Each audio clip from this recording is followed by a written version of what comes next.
I'm Frank Dixon. I'm the tutor assessor for the youth work training programme within Five Lamps. Yeah, the person I'm nominating today is Mark Retchless. He works at Fairbridge in Stockton with groups of young people who are not in mainstream education. And Mark has a problem about his self-confidence. He has serious issues regarding, is things good enough? Will this be okay? Am I doing this right? So I was continuing to give him the support.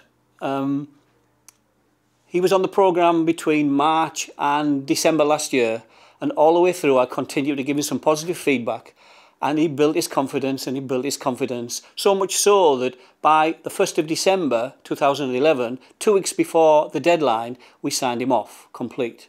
So he'd really done well to come to terms with, you know, the lack of confidence he had in his own ability.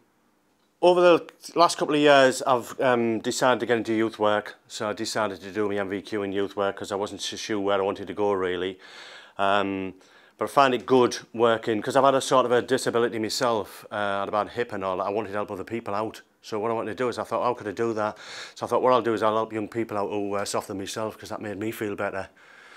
So what I do really is I try and motivate, and I communicate with all the young people. I motivate them. Help them, steer them in the right directions really. I try and make sure they go in the right directions.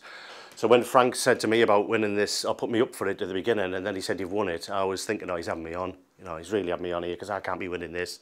And you don't realise how much you have an influence on, it must have been on Frank and the young people and what you do for the young people really. For me it's quite, I was frightened. I'll be honest, I was very, very nervous. I was thinking, God, I'm going to have to go in front of a camera. And what I'd done was I just ignored all of it. So this morning when I've got up, I've rung up and said, I don't even know where the place is. I was hoping she'd say, don't bother coming down. But she didn't, you know what I mean? So in the end, it's just one of them things. But it's quite a good thing, I suppose, in the long run. The people at work, the managers at work would come to me and say, hey, you've won this, eh? And I said, I don't think so. You know, and I was a bit wary. I don't know whether it's because I'm older or whatever, but I'm not very good when I do good things. So I don't think I always do good things in my life. So you don't realise till you look at the young people who come back to me and say, hey, Mark, you were good at that. Oh, I liked you doing that. And oh, thanks for that. I didn't mean to swear at you today. I didn't mean to do this to you today. You know what I mean? It is quite a good feeling, really. But I was very nervous, I'll be honest.